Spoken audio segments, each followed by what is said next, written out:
സതീഷിന്റെ ഭക്തർ സാമാന്യ വിവേകം അഥവാ കോമൺ സെൻസ് ഇല്ലാത്തവരാണെന്ന് പറയേണ്ടി വരുന്നതിൽ സങ്കടമുണ്ട്. പക്ഷെ അതാണ് വസ്തുത. ഇന്ന് അവരാഘോഷിക്കുന്ന ഒരു വാർത്തയാണ് 32 കോടി രൂപ അനുവദിച്ചു പ്രവാസി ക്ഷേമ പെൻഷൻ കുടിശ്ശിക തീർക്കാൻ വേണ്ടിയിട്ട് എന്നുള്ളതാണ്. ഇത് ആഘോഷിക്കേണ്ട വാർത്ത തന്നെ, ഒരു തർക്കവുമില്ല. പക്ഷെ സാമാന്യ വിവേകം ഉണ്ടാവാത്തത് കൊണ്ടാണ് ഇതിങ്ങനെ ആഘോഷിക്കുന്നത് എന്ന് പറയാൻ കാരണം എന്താണ്? 3 മാസമായി, 3 മാസത്തിൽ കൂടുതലായി ക്ഷേമ പെൻഷൻ ഈ പറയുന്ന പ്രവാസികൾക്ക് കിട്ടുന്നില്ല. എത്രയാണ് ക്ഷേമ പെൻഷൻ? എത്ര പേർക്ക് ക്ഷേമ പെൻഷൻ ഉണ്ട്? എത്ര ആളുകളാണ് ക്ഷേമനിധിയിൽ അംഗങ്ങളായിട്ടുള്ളവർ? ഇതൊന്നും നോക്കാതെയാണ് 32 കോടി രൂപ അനുവദിച്ച വാർത്ത ആഘോഷിക്കുന്നത്. അതുകൊണ്ടാണ് പറയുന്നത്, നിങ്ങൾ സാമാന്യ വിവേകമെങ്കിലും കാണിക്കണം ഈ വാർത്തകൾ ആഘോഷിക്കുന്നതിന് മുൻപ്. ഈ സർക്കാർ വന്നിട്ട് 100 ദിവസം പിന്നിട്ടു എന്ന് വെച്ചാൽ 3-3.5 മാസത്തോളമായി ഒരു പൈസ പ്രവാസികൾക്ക് കിട്ടിയിട്ടില്ല. അതുകൊണ്ട് പ്രവാസികളെ സംബന്ധിച്ചിടത്തോളം ഇപ്പോൾ 32 കോടി അനുവദിച്ചാൽ എത്ര കിട്ടും എന്നുള്ളത് ആശങ്ക ഉണ്ടാവുമല്ലോ. ആ ആശങ്ക തീർത്തിട്ട് വേണ്ടത് ആഘോഷിക്കാൻ. ഞാനൊരു കണക്ക് പറയാം. നിങ്ങൾ പ്രവാസി ക്ഷേമ പെൻഷൻ എന്ന് വെറുതെ ഒന്ന് ഗൂഗിൾ ചെയ്ത് കഴിഞ്ഞിട്ടുണ്ടെങ്കിൽ ഇപ്പോൾ ഗൂഗിളിൻ്റെ സംവിധാനം വെച്ചിട്ട് കുറച്ച് കാര്യങ്ങൾ പറയും. അതിൽ ആദ്യം തന്നെ ഈ 32 കോടി അനുവദിച്ച വാർത്തയാണ് വരുന്നത്. ജസ്റ്റ് നിങ്ങൾ ഒന്ന് ഗൂഗിൾ ചെയ്ത് നോക്കും. കേരളത്തിലെ പ്രവാസി ക്ഷേമ പെൻഷൻ വിതരണത്തിനായി സർക്കാർ 32 കോടി രൂപ അനുവദിച്ചു. ഓണത്തിന് മുൻപായി ഈ തുക ഗുണഭോക്താക്കളുടെ ബാങ്ക് അക്കൗണ്ടുകളിൽ എത്തും. പ്രധാന വിവരങ്ങൾ: പ്രതിമാസ ക്ഷേമ പെൻഷൻ തുക വിദേശത്ത് താമസിക്കുന്ന അംഗങ്ങൾക്ക് 3500, മറ്റ് ഇന്ത്യൻ സംസ്ഥാനങ്ങളിൽ ജോലി ചെയ്യുന്നവർക്കും നാട്ടിൽ തിരിച്ചെത്തിയവർക്ക് 3000. അംഗങ്ങളുടെ എണ്ണം ഏകദേശം 9.5 ലക്ഷം അംഗങ്ങളും 94,000-ലധികം പെൻഷൻകാരുമാണ് പ്രവാസി ക്ഷേമനിധി ബോർഡിലുള്ളത്. ഇതാണ് ഗൂഗിൾ നമ്മളോട് പറയുന്ന കാര്യം. 32 കോടി രൂപ 94,000 ചില്ലാൻ ആളുകൾക്ക് വീതം വെച്ച് കഴിഞ്ഞാൽ സംഗതി എത്രയാണ് ഒരാൾക്ക് കിട്ടുക എന്നുള്ളത് മനസ്സിലാവുമല്ലോ. ലളിതം, 3,404 രൂപ. ഒരു പ്രവാസിക്ക് മിനിമം കിട്ടേണ്ടത് 3,500 റുപ്യാണ്. അതായത് വിദേശത്ത് ഗൾഫിലോ യൂറോപ്പിലോ അമേരിക്കയിലൊക്കെ ജോലി ചെയ്ത് ഈ പറയുന്ന പ്രവാസി ക്ഷേമനിധിയിൽ അംഗങ്ങളായി പണം കൊടുത്ത് ആ ബോർഡിൽ അംഗങ്ങളായിട്ടുള്ള ആളുകളുണ്ടാവല്ലോ, അതായത് ഈ അറ്റാദായമൊക്കെ കൊടുത്ത അംശാദായമൊക്കെ കൊടുത്തിട്ട് അവർക്ക് 3,500 മുതൽ അങ്ങോട്ട് കൂടും. 3,500 പിന്നെ 3% ഓരോ വർഷം ഇൻക്രിമെൻ്റ് ഉണ്ട്. നമ്മൾ കൊടുക്കുന്ന അംശാദായത്തിനനുസരിച്ചിട്ട് ഈ കിട്ടുന്ന തുക 3,000, 4,000, 5,000 ഒക്കെ ആവും. 5,000-ന് മുകളിൽ വരെ പെൻഷൻ വാങ്ങിക്കുന്ന പ്രവാസികളുണ്ട്. ഇവർക്ക് 3 മാസമായിട്ട്, 3 മാസമല്ല 100 ദിവസമായിട്ട് ക്ഷേമ പെൻഷൻ കിട്ടുന്നില്ല ഈ സർക്കാർ വന്നതിന് ശേഷം. അതിനുവേണ്ടി അനുവദിച്ച തുകയാണ് 32.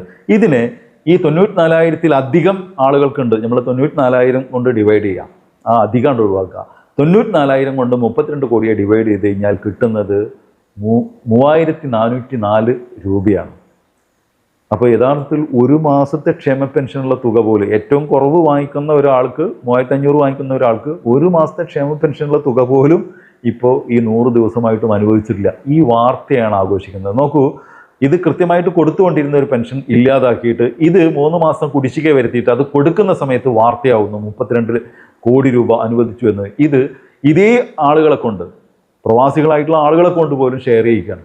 ഇതാണ് സതീഷൻ എന്ന് പറയുന്ന കപടനെ തിരിച്ചറിയാൻ ലളിതമായ ചില മാർഗങ്ങളുണ്ട്. അതുപോലെ നിങ്ങൾ ഉപയോഗിക്കുന്നില്ല എന്നുള്ളതാണ്. ഞാൻ മുമ്പ് പറഞ്ഞതാണ്, ആവർത്തിക്കുന്നതിൽ എനിക്കും സങ്കടമുണ്ട്. സതീഷിന് ഏറ്റവും കൂടുതൽ കയ്യടി കിട്ടിയ കുറേ കാര്യങ്ങളുണ്ടല്ലോ. അതാരാണ് പ്രചരിപ്പിച്ചത്? UDFന്റെ സതീശ ഭക്തർ. അവർ ഈ പറയുന്ന കോമൺ സെൻസ് അവിടെ ഉപയോഗിച്ചോ? ഇല്ല എന്നുള്ളതാണ്.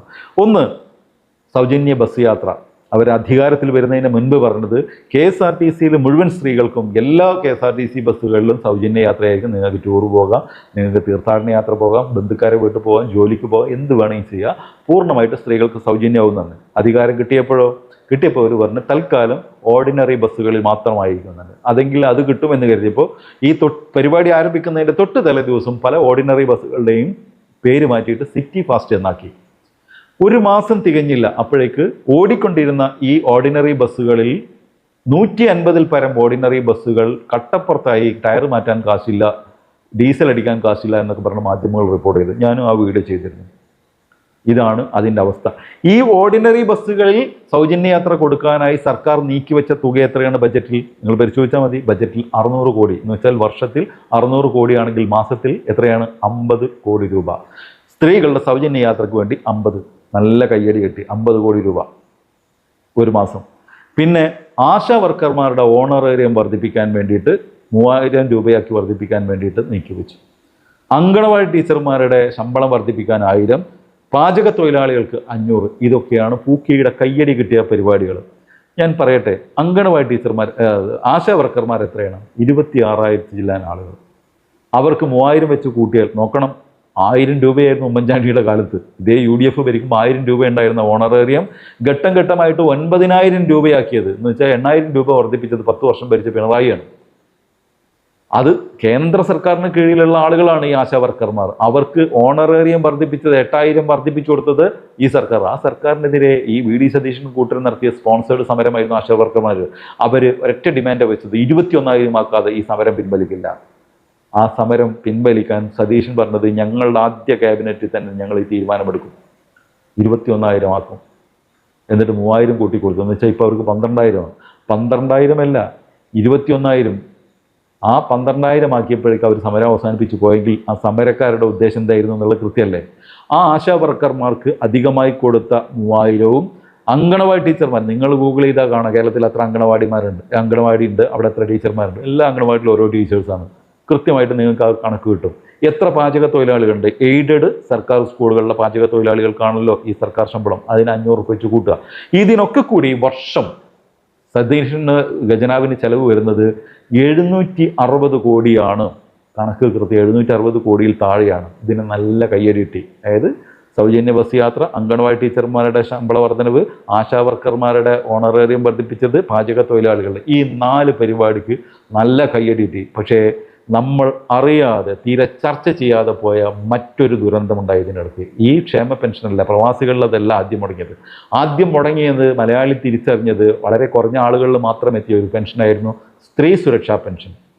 കഴിഞ്ഞ തദ്ദേശ സ്വയംഭരണ സ്ഥാപനങ്ങളിലെ തെരഞ്ഞെടുപ്പ് സമയത്താണ് അത്തരത്തിലുള്ള ഒരു പരിപാടിക്കായിട്ട് അപേക്ഷ ക്ഷണിച്ചത്. അന്ന് UDFകാർ, മുസ്ലിം ലീഗുകാരും കോൺഗ്രസ്സുകാരും വീടുകൾ കയറിയിട്ടും അല്ലാതെയും പ്രചരിപ്പിച്ച എന്താണ്, ഇതിനാരും അപേക്ഷിക്കേണ്ട, ഇത് വോട്ട് കിട്ടാൻ വേണ്ടി ഇടതുപക്ഷ സർക്കാർ കാണിക്കുന്ന തരികിടയാണ്, അതിനപേക്ഷിച്ചിട്ട് കാര്യമില്ല എന്ന് പറഞ്ഞു. 32 ലക്ഷം ആളുകളാണ് അർഹരായിട്ട് സർക്കാർ അന്ന് കണ്ടത്, ഇടതുപക്ഷ സർക്കാർ. അതിനു വേണ്ടിയിട്ട് 320 കോടി രൂപ പ്രതിമാസം, ഒരു മാസം കേട്ടോ 320, അഥവാ 3720 കോടി രൂപ ഒരു വർഷം നീക്കി വെക്കണം.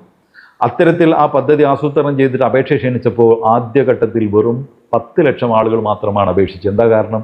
UDFന്റെ ഈ പ്രചരണം പലരും വിശ്വസിച്ചു.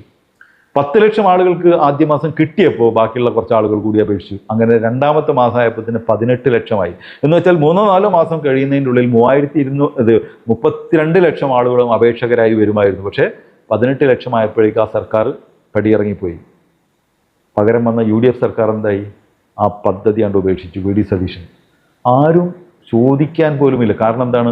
സോഷ്യൽ മീഡിയ ഉപയോഗിക്കാൻ അറിയാത്ത BPL, അതായത് ദാരിദ്ര്യരേഖയ്ക്ക് താഴെയുള്ള കുടുംബങ്ങളിലെ 35-നും 60-നും വയസ്സ് ഇടയിൽ പ്രായമുള്ള മറ്റൊരു ജോലിയും ഇല്ലാത്ത വീട്ടമ്മമാർ, ആ അടുക്കളയുടെ പുകച്ചുരുളിൽ മാത്രം ജീവിച്ച് ശീലിച്ച, പുറം ലോകവുമായിട്ട് അധികം ബന്ധമില്ലാത്ത ഈ വീട്ടമ്മമാർ പ്രതിഷേധിച്ചത് പോലുമില്ല.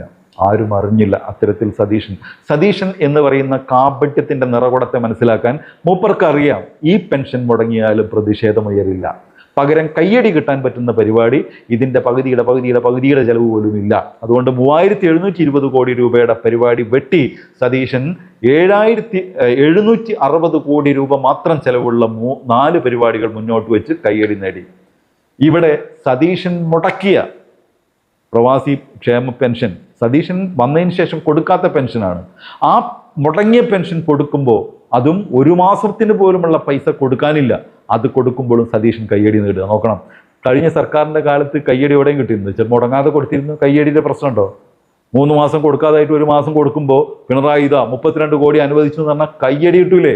പക്ഷേ 1 മാസം പോലും മുടങ്ങാതെ ഈ പ്രവാസികൾക്ക് അർഹതപ്പെട്ട ക്ഷേമ പെൻഷൻ കൊടുത്തപ്പോൾ ഒരു പ്രശ്നം, ഒരു കയ്യടിയും ഇല്ല. പകരം 3 മാസം, 100 ദിവസം കൊടുക്കാതായിട്ട് 1 മാസത്തിനുള്ള ക്ഷേമ പെൻഷൻ പോലും കൊടുക്കാനുള്ള തുക നീക്കി വെക്കാത്ത വന്നപ്പോൾ അതിന് 32 കോടി എന്ന് പറഞ്ഞപ്പോൾ UDFകാർ എമ്മാതിരി ആഘോഷമാണ്. ഇതുകൊണ്ടാണ് പറഞ്ഞത് സാമാന്യ വിവേകം തൊട്ട് തീണ്ടാത്ത വർഗമാണ്. നിങ്ങൾ ഈ പറയുന്ന പ്രവാസികൾക്ക് ക്ഷേമ പെൻഷൻ കൊടുക്കുന്നുണ്ടെങ്കിൽ നിങ്ങളുടെ ഔദാര്യമല്ല, അവർ അറ്റാദായം തന്നിട്ട്, അതായത് ക്ഷേമനിധിയിൽ ബോർഡിലേക്ക് പണം അടച്ചിട്ട് അവർക്ക് അർഹതപ്പെട്ട പണമാണ്. അതാണ് നിങ്ങൾ മുടക്കിയത് ഒരു 100 ദിവസം. എന്നിട്ട് കൊടുക്കുമ്പോൾ നിങ്ങൾ കൊടുക്കുന്ന 1 മാസത്തെ പെൻഷൻ പോലും ഇല്ല. പക്ഷെ അതിനുപോലും നിങ്ങൾ കൈയടിക്കുന്നുണ്ടെങ്കിൽ നിങ്ങൾ പമ്പരവിഡ്ഢികളുടെ കൂട്ടത്തിലാണെന്ന് പറയാതിരിക്കാൻ നിർവാഹമില്ല. കോമൺ സെൻസ്, സാമാന്യ വിവേകം എപ്പോഴെങ്കിലുമൊക്കെ ഉപയോഗിക്കും. സതീശനെ മാത്രം നമ്പരുത്. സതീശനെ നമ്പിയാൽ കഷ്ടം. മറ്റൊരു വീഡിയോ ആയിട്ട് വരുന്നവരെല്ലാവർക്കും ഗുഡ് ബൈ.